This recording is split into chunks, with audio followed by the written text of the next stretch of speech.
May 25th, 1979, Dennis Waitley was waiting to catch a flight from Chicago to Los Angeles for a speaking engagement. He was late. He was running through O'Hare Airport, wrong airport to have to run through. Big airport plus Garrett's Popcorn. How do you run past that? Terminal 1, Concourse B. You'll thank me.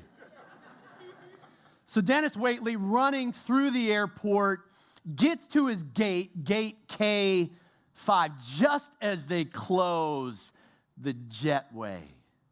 You know the feeling. He begs to get on the flight, says, I have a speaking engagement. They don't budge. And so in his anger, goes back to the ticket counter to register a complaint. 20 minutes later, line hasn't moved when an announcement comes over the airport intercom that American Airlines Flight 191 from Chicago to Los Angeles had crashed upon takeoff. 258 passengers and 13 crew members died in that crash. It was the deadliest aviation accident in U.S. history. Dennis Waitley got out of line. He didn't register a complaint. In fact, he didn't return the ticket. I'll tell you what he did. He took that ticket home and he pinned it on a bulletin board in his office. And every time he would get a little frustrated, a little upset at things that were happening in his life, all he had to do was glance at that ticket. And it was a reminder that life was a gift not to be taken for granted. That invalidated ticket to Flight 191 is what I would call a life symbol. If you're taking notes, you can jot it down. It's a symbol from the past that gives meaning to the present and faith for the future. It's a symbol from the past, gives meaning to the present, faith for the future.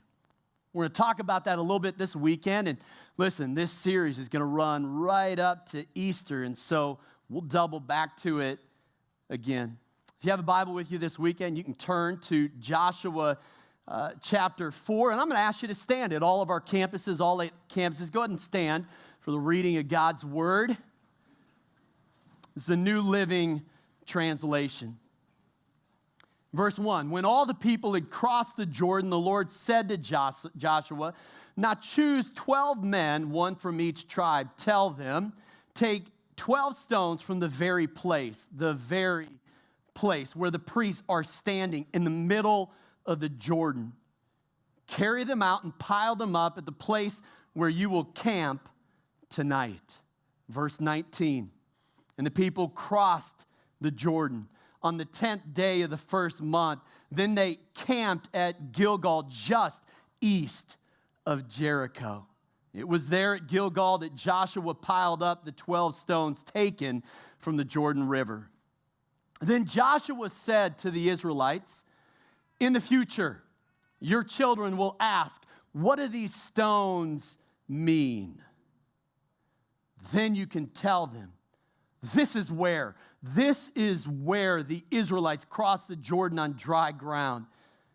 For the Lord your God dried up the river right before your eyes, and he kept it dry until you were all across, just as he did at the Red Sea when he dried it up until we had all crossed over. Verse 24, he did this so that all the nations of the earth might know that the Lord's hand is powerful, and so you might fear the Lord your God forever. You can be seated. It was the Israelites' first night,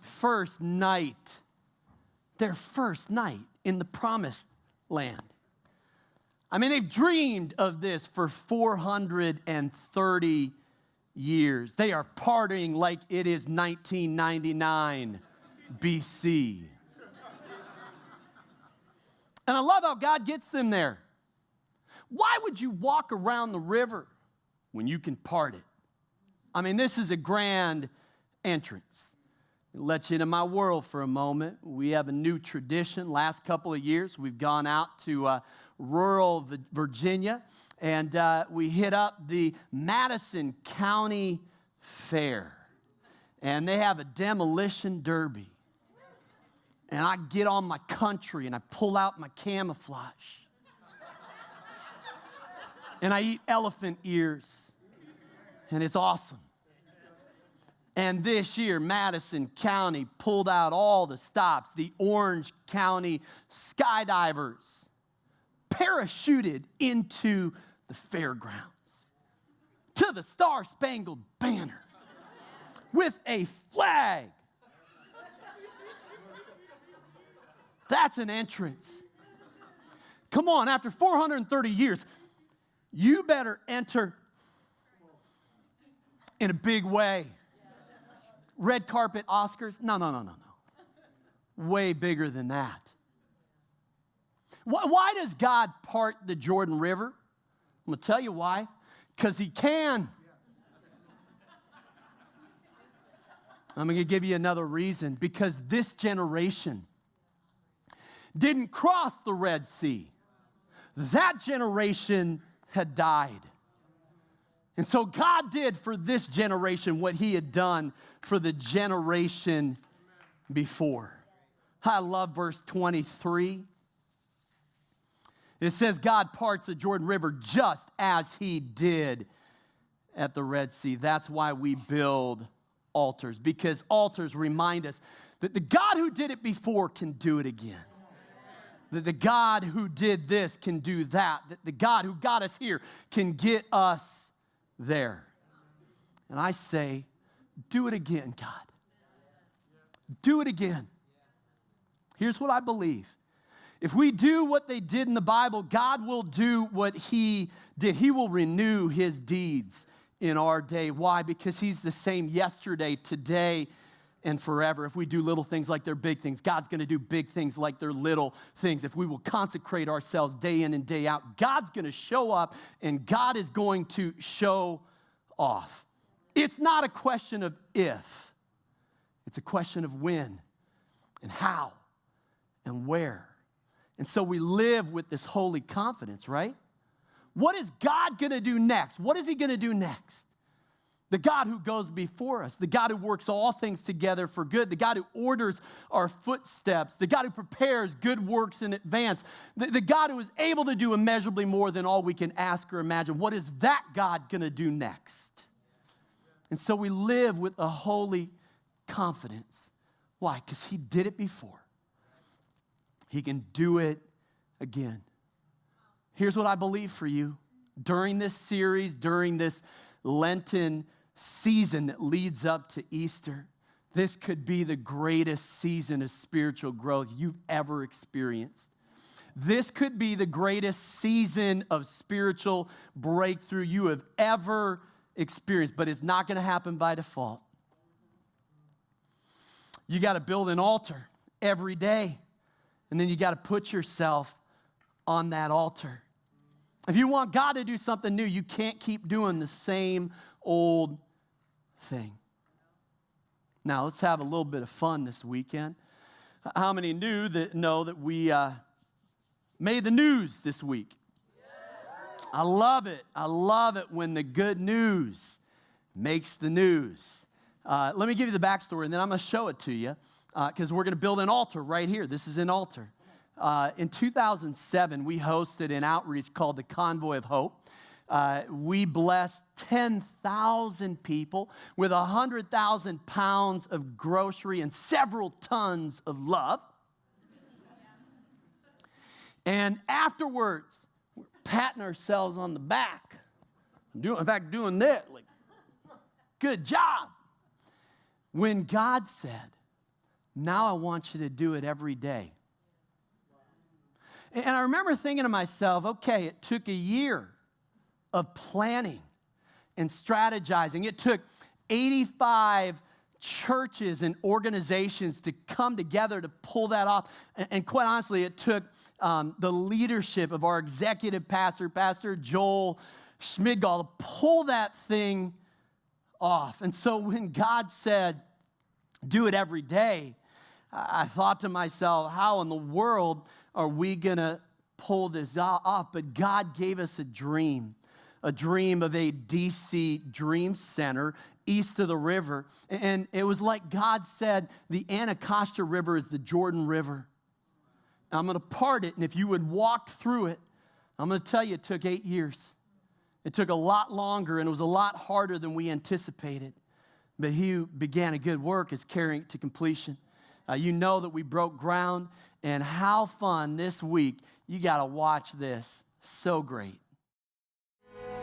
All this week, we are showcasing ways faith plays a role in our town. And tonight, I take you to Southeast D.C., where a new living monument is being built. A place where at-risk youth can come after school, where residents looking for homes and jobs can get resources. A place where hope lives and dreams are made. It's a dream come true for Pastor Joel Schmidgel and Ernest Clover. It was an old 30-year vacant, abandoned eyesore in the community. This isn't a dream, but this is the foundation to the dream. They are the foundation for DC's new Dream Center. The vision is that it would be a place where we awaken dreams and develop radical dreamers. Under construction and planted in one of the district's high crime neighborhoods. The dream for this new center actually began right behind it 20 years ago at what's known as the Southeast White House, just a few miles south on Pennsylvania Avenue from the real White House. What we do here is foster and build community and just be a presence in our community. The Dream Center expands that legacy. Ernest is the director. His staff of volunteers have served thousands of D.C. residents, like single mama Lisa Thornton and her 2 girls. I can remember one time when I was going through a domestic violence situation, and they helped me find temporary housing. And it didn't stop there. There's my beautiful daughter. Elisa's oldest daughter graduated and went to college after spending 13 years in the center's after-school mentoring program. So a lot of success stories. Oh, it's many success stories. The Southeast White House was there from beginning to the end. In this house where hope has become habit, Darren Crenshaw turned his life around right here after getting out of prison just 2 years ago. I did 7 years. For what? Robbery, burglary, possession of a firearm. Now he's building a new dream. That's him right there, part of the construction team on the Dream Center. Since I've been here 2 months, the Southeast White House has actually gotten me 2 jobs. Part of what we do with people is to tear down walls and then to rebuild up dreams. Pastor Joel became part of the team from DC's National Community Church, spearheading this multi-million-dollar project. When complete, the Dream Center will feature an indoor basketball court, classrooms, a dance studio, cafe, a rooftop deck, even a recording studio. So we can have 10 Darrens. You know, we have 20 Darrens. We want to have more stories like that. This place will be built because of the generosity of volunteers and people that are part of this community. It's not government coming in and doing it. It's not one single person coming in. It's multiple people that live in and around this community that have got a vision to see a dream happen. We got a new day coming now. A dream that's been years in the making and very personal for both Pastor Joel and Ernest. I came here as a volunteer in 1999, and I came to help cook for one of the meals that was here. I came here in 2007. I cleaned the house on the weekends. We talk about the statistics of wards 7 and 8, and they're overwhelming. You know, the crime, the recidivism, the education. A stat is only a bunch of stories put together. Our heart is, let's change one story. If we can change one story and then another story, we can begin to change statistics. It's one person at a time. I sure do. The Dream Center plans to open in the fall of 2016. The price tag on the project itself, get this, more than $4 million. DC's National Community Church has been able to raise a lot of that through church donations and offerings, which is incredible. And there's still plenty of opportunities to learn more about the church, the Dream Center, donate and volunteer. All you have to do is go to our WUSA 9 mobile app and we will have all the information for you right there.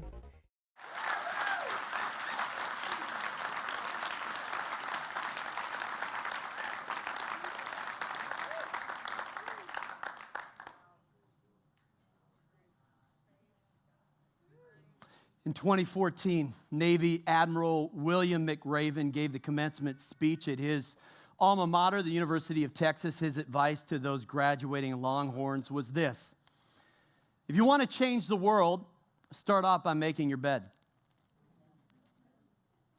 This is a 36-year career Navy SEAL.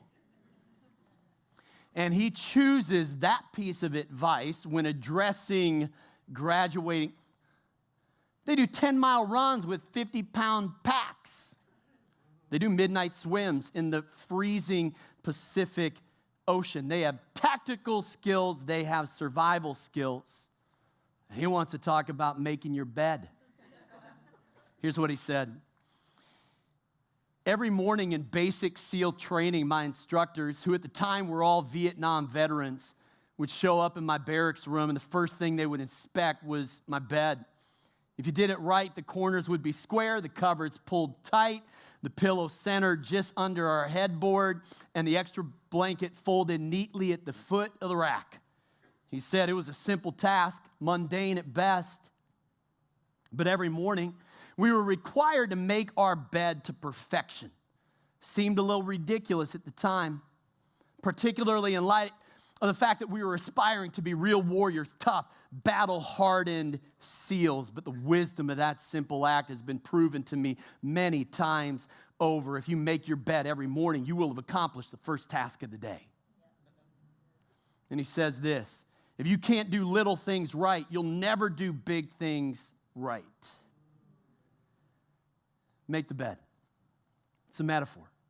Make the bed. Make an altar. Make an altar. Every morning, every evening, hit your knees. Submit yourself to God's word. Submit yourself to God's Spirit. Give him the first word and the last word. Give him the first thought and the last thought of the day. And if you do, look out. It's game on. You know, success is not sexy. It's sweaty. Success is not inspiration. It's perspiration. Success is not glamorous. It's grit. Destiny isn't a mystery. Destiny is a decision. Destiny isn't one moment in time. It's daily disciplines. Destiny isn't 15 minutes of fame. It's long obedience in the same direction. Make an altar. Make an altar. I love what Will Smith says. The only thing that I see that is distinctly different about me is that I'm not afraid to die on the treadmill. I will not be outworked, period. You might have more talent than me. You might be smarter than me. You might be sexier than me. You might be all of those things. You got it on me in 9 categories, but if we get on the treadmill together, there's 2 things. You're getting off first or I'm going to die. That's how the Fresh Prince of Bel-Air became one of the most bankable stars in Hollywood. It wasn't on talent alone. It was on the treadmill. Make an altar. Are you willing to die on the treadmill? How hungry are you? How hungry are you for God? How badly do you want more? How badly do you want more of God? Right before God parts the Jordan River, he says, consecrate yourselves, for tomorrow I will do amazing things among you. You know that's my verse for 2016. That's my word for 2016, consecrate. It means going all in and all out and doing it day in and day out. Your coach this weekend, if you don't take a step forward, you just took a step back. There is no status quo. Either you're growing or you're atrophying. You got to press in and press on. You got to win the day. That's how you win the week, win the month, win the year. If you want to win the game, you got to win the practice. Make an altar. Make an altar. And if you consecrate yourself to God day in and day out, something amazing is going to happen. God's going to show up and show off. I want to tell you about a decision I made 25 years ago. It was a pre-decision. I think it's one of the most critical. I don't think I've ever framed it this way. In fact, I don't know if the importance of it hit me until I stopped and think about it. When I was in college, I made a decision that I wasn't going to leave my gift at the altar. If the altar was open, I was going to be there. Now, the inspiration was Exodus 33:11. When Moses left the tent of meeting, you can read it, it says at his young age, Joshua stayed there. And I connected the dots. Why did Joshua become the leader of Israel after Moses? Because he didn't leave the tent of meeting. Because those who God uses the most spend the most time in God's presence. Because those are the people that know God best, and that's who God can trust most. Now, I've missed a lot of days. Do not bat 1,000.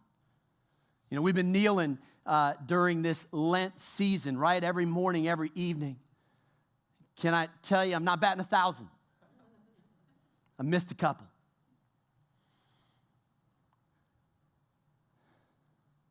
But I know that going to the altar is going to make the difference. Now, when I made this decision, I was self-conscious at first. And I don't know your church background.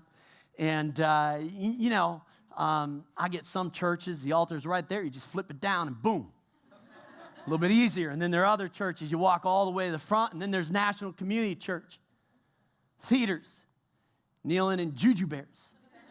Right? That you're kneeling in spilled popcorn and soda. So I know that I think the most important altar is the altar at the foot of your bed, okay? It's not abracadabra. There's nothing. This is not magical, but I think it is biblical. And so when I made the decision that if the altar was open, I was gonna spend some time at the altar. I felt self-conscious at first, and I'll tell you why. Because I thought that the people who go to the altar were the people who had the most problems. And what I discovered is it's the people who had the most courage. It's the people who are actually hungry for God, who knew how much they needed God, that they needed Him. I know that I need more of God today than I did yesterday. And I'm going to need Him more tomorrow than I did today. And so I decided if the altar is open, I'm going to go. Now, in the coming weeks, I'll tell you about some of those altars. Wow, turning points in my life. You know, a couple of years ago, did a life plan with a life coach, 2 days. You identify turning points, and you come up with this map, this storyline of your life. And I was shocked at how many of those 39 turning points in my life happened at an altar. God won't answer 100% of the prayers you don't pray. You won't accomplish 100% of the goals you don't set. Greatest tragedy in life are the prayers that go unanswered because they go unasked. There's a gift, there's a miracle, there's a breakthrough, there's a blessing. It's waiting for you. It's gift wrap. But sometimes you have to take a step of faith and see what God does. A few months ago, I was down in Atlanta, Georgia, speaking at Chick-fil-A headquarters. Got up to speak. They hand me a vanilla milkshake. So you're going to do that to me?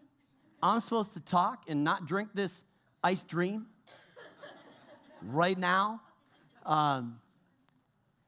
Afterwards, got a tour of Chick-fil-A and went into Truett Cathy's office, which before he passed, it's the same. It's set up the same way. Sat in his chair.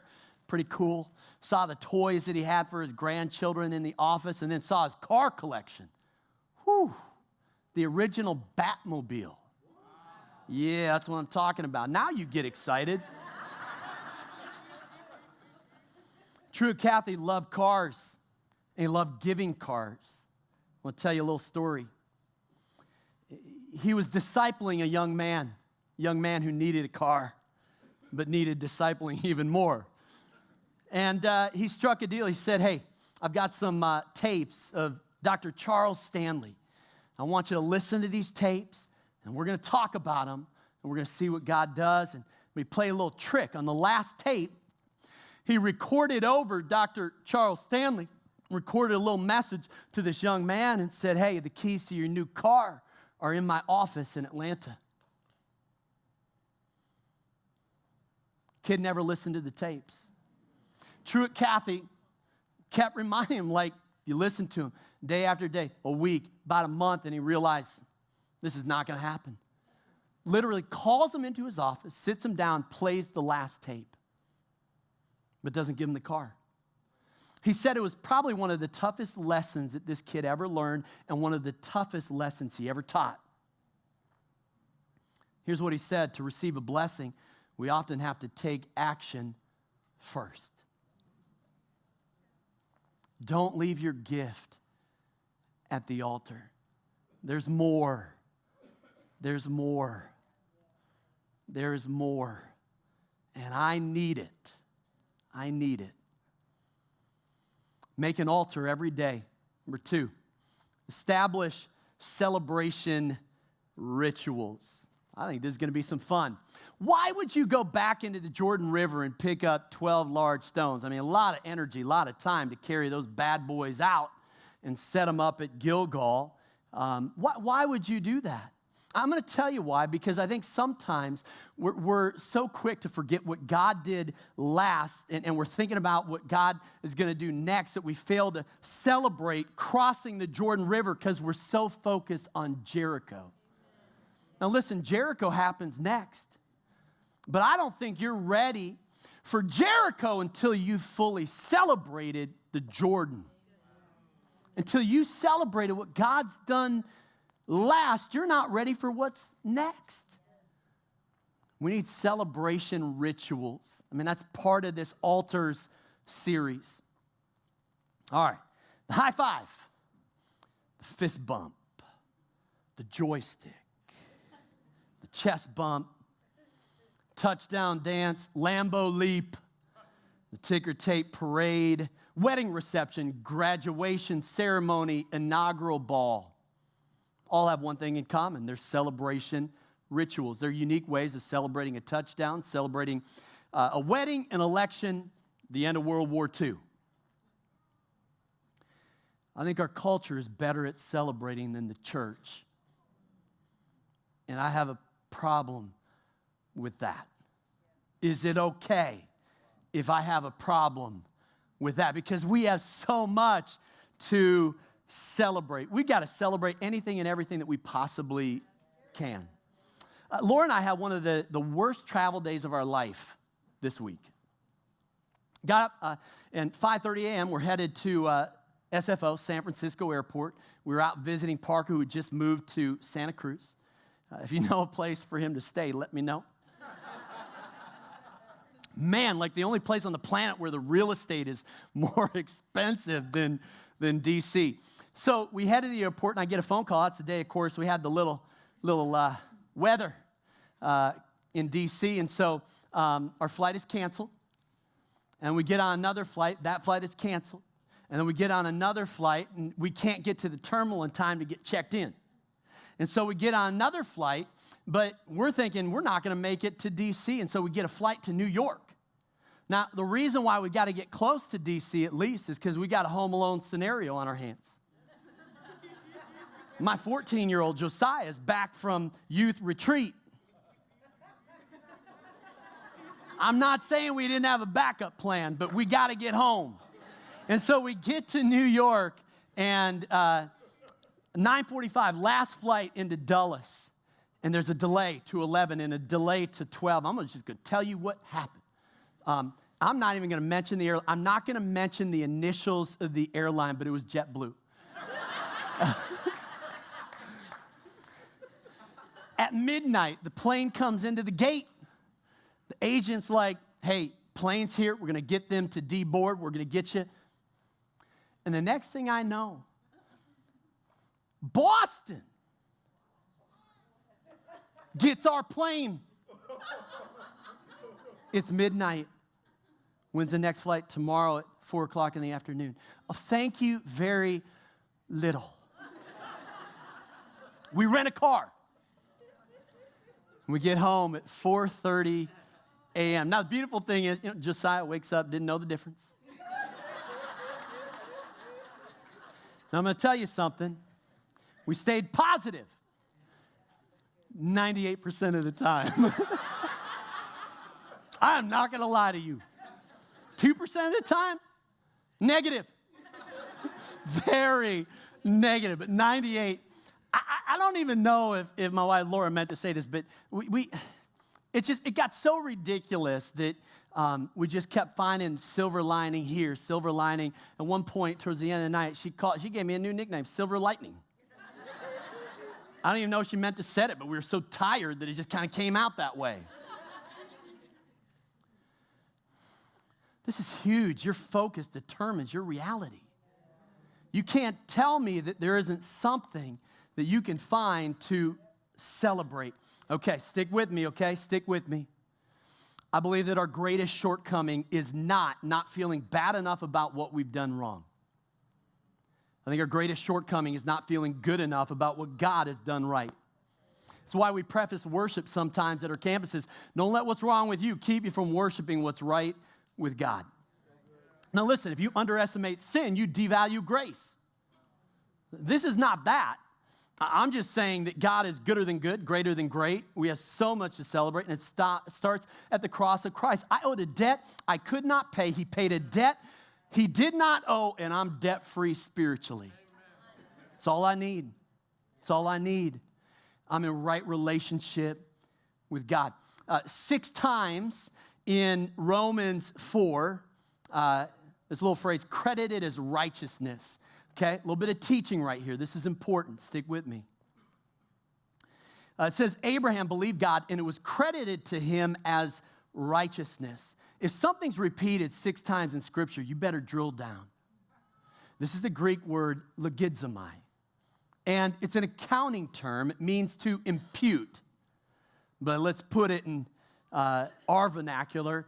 It's to make a deposit in someone else's account. It's a wire transfer. Let me paint a picture. One of my favorite things to do is to pay for someone else's meal at a restaurant and surprise them. So last month, we're at a diner, and Laura and I, in a minibus from the retirement home pulls up. I love old people. They're walking in their walkers. And I'm thinking to myself, there's no way you're walking out of here without a blessing. Now, if I was real generous, I would have told them before they ordered.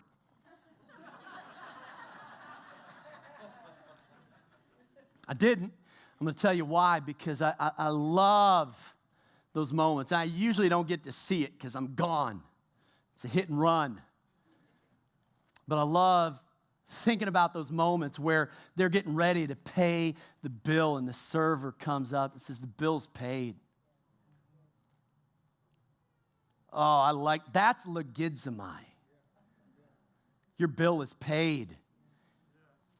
Christ picked up the tab. It's a free meal. It's a free ticket. He paid the tab at Calvary. If you have nothing else to celebrate, you have that, and that's enough. More than enough. Your balance sheet spiritually shows no liabilities. And the righteousness of Christ shows up on your account as an asset. Let me talk about celebration rituals. A few quick ideas. 1, that's why I keep a gratitude journal. It's a celebration ritual. I'm on number 97 for 2016 because every day I try to find something to celebrate. It's why we share wins at our staff meeting. Let me tell you what it is. It's borrowing emotional energy from the successes so we can overcome the failures. Because they're going to come. So I need to borrow from here to get past here. Do you know that the Talmud says that whatever we fail to thank God for, it's as if we stole that blessing from God. Whatever you don't turn into praise turns into pride. We better make sure that we're celebrating the win. By the way, it's why we're doing a 20-year celebration at Constitution Hall on October 30th. I went and saw it. Lived here for 20 years. I'd never seen it. It's awesome. I posted an Instagram. If you want to see it, you can find it. Pretty cool. It's why our family does a special dinner every time a new book releases. So I just finished Chase the Lion, 10-year sequel to In a Pit with the Lion on a Snowy Day. Sent it to the editor, and it'll release September 6th. I'm going to make a prediction. On September 6th, I will be ordering a filet mignon.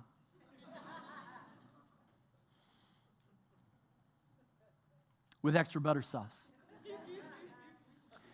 And a blue cheese crust. From a restaurant, two of my favorite names when put together, Ruth's Chris. Why? Because I learned that my personality is I'm always thinking about what's next. But you got to celebrate what God did last so that you're ready for what's next. Here's what is so fascinating to me. I just read through the book of Leviticus. And for a lot of people, Leviticus is the toughest book to get through because of all the rules and regulations. But that's a misreading. There are some amazing rules and regulations. I'm going to share one of them with you. Leviticus 23:39. Celebrate the festival to the Lord for 7 days, 7 days. The first day is a day of Sabbath rest. The 8th day is also a day of Sabbath rest. And it continues, rejoice before the Lord your God for 7 days. Celebrate this as a festival to the Lord for 7 days. You getting the point? 7 days. Now, I'm just going to ask you a question. When was the last time you celebrated anything for 7 days? Let me prove my point. Any Broncos fans? We'll pray for you.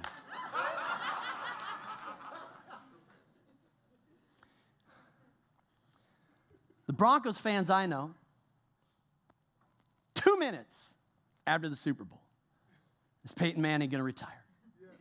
And are we going to be able to re-sign our free agents? Are you serious? You just won the Super Bowl. You need to celebrate for 7 days. My point is this. How amazing. This is like a command to eat cupcakes. Celebrate more. You're not celebrating enough.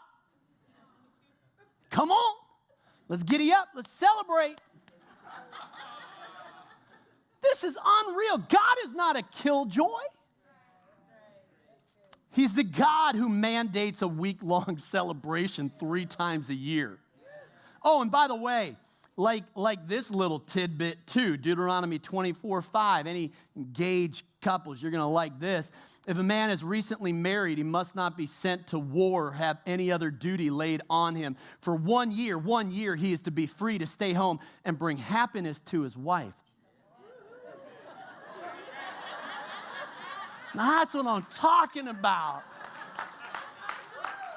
That's another sermon for another day.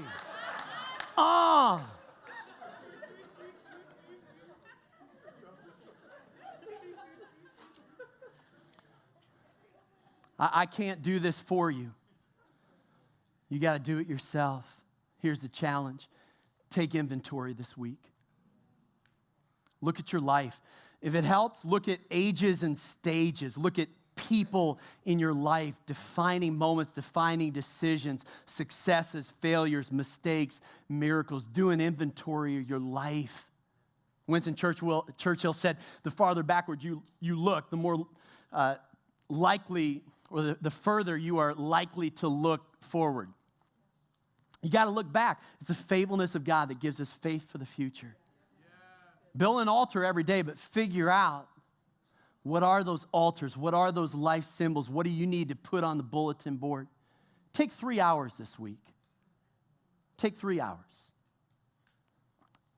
Tape your 3 favorite programs. And then DVR it and skip the commercials, and you got 3 extra hours. I just bought you 3 hours. And take an inventory. This series is going to go till Easter, but you got to start doing the groundwork now. Here's what we're going to do this weekend. Was going to end with a song. We're not. We're going to end with a story, and it's a celebration. I feel like we're not quite done. This is it. When this is over, we're done. Powerful story from a family that attends our Kingstown campus. I want you to watch this. All of our campuses and our campus pastors are going to come, just pronounce a blessing on you, and we're going to celebrate. Life has a funny way of putting things in perspective. So at this moment in our lives, the leukemia was the least of our worries. It was. When they came in for rounds and they went through his concerns, and they would order them from the most serious to the least. The last thing was always, oh, by the way, he has leukemia. Oh, by the way, just a thing. But the treatment for that was going pretty well, and then in February he got a fungal infection. Right. So now we're compounding issues. Yeah, so he had the cancer, the HLH, and the fungal infection, and then it was when it was very serious. Yeah. When they were. Because all these, aside from it being, all of these things in and of themselves are life-threatening conditions. When you add them all up together and have them. And you're 7. That's a problem.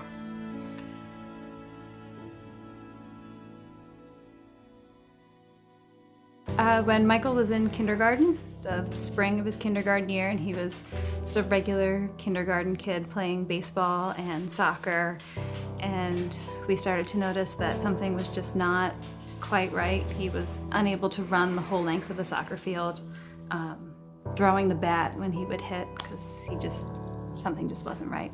And so I took him to the doctor. He had a low-grade fever after a soccer game, and the doctors told us he was fine, sent him home. And the next morning he woke up and he was screaming on the landing of the house. And I got rid of the other kids and rushed him to the doctor, the emergency room, to his doctor. And they took a chest x-ray and found a mass in his chest. I guess the doctor came in right after that and told us that they thought he had leukemia, and he started chemo the next day. He spent 10 days in the hospital initially, and then they told us probably a month. He came home in 10 days, and you would never have known that he was sick. He didn't skip a beat. Yeah, I think for the first couple months we thought this cancer thing ain't gonna be that bad. Yeah. What they didn't tell us, what we didn't know, is that leukemia treatment for girls is 2 years and for boys is 3 years. And so that's a year of fairly intensive and heavy chemotherapy, and then 2 years of follow-on maintenance. And so we went through the fall experiencing, the normal, the usual chemo, cancer type of things, hair loss, weight loss, low energy. In January, you're supposed to start the routine maintenance therapy. And so it was the night before Christmas Eve, in the middle of the night, and he woke up with a fever, which the protocol is it's automatic. Take him to the emergency room and admitted for antibiotics. And then the fever didn't go away. Did not go away. So we did Christmas and New Year's, and we still had this fever. And they wheeled him in for bronchoscopy to figure out what it was. And when I wheeled him into the OR, and I came out, and there was 4 doctors waiting for me when I walked out of the OR. And they said, "We figured out what's wrong with your son." And I remember thinking that was such good news, like they figured it out. I said, he has this thing called HLH. Don't Google it. I should have known right then. It's rare, and it's highly fatal, and all those things that you don't want to read. Yeah. So essentially, it's a secondary cancer is a way to describe it. Your body has an improper reaction to an infection. And so he wouldn't stop a fever, and his body was eating his own red cells. Right. And so the body just keeps doing that until it kills your organs, and you die. But so we'll try this. Steroids and some chemo, and they sent us home, and he was doing great. And we thought everything was going to go well, and we thought it was gone. They sent us home after 3 weeks. Yes. 3 weeks in the hospital. And they sent us home, and then we were going to go back and start maintenance. And they said, we lied.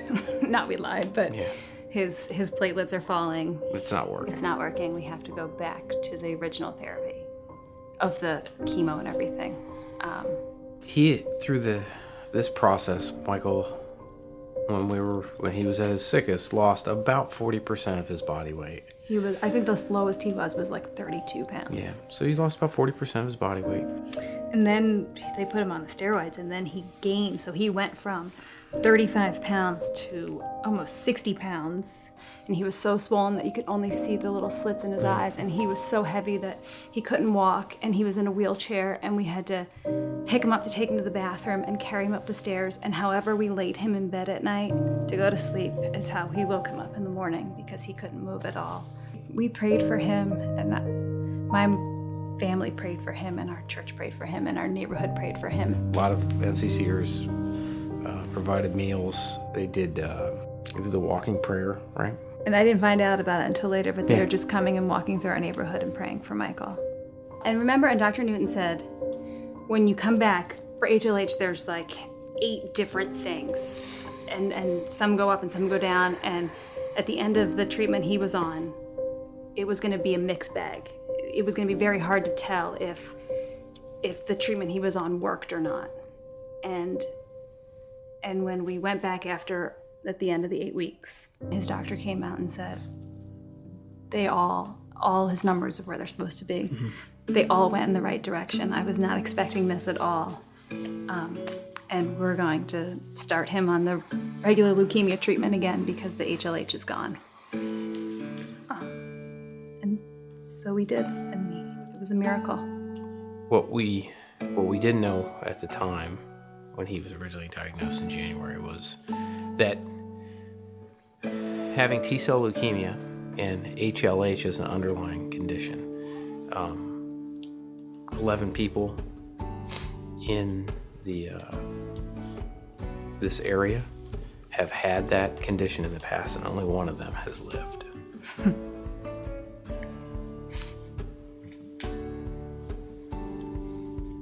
Two. Yeah.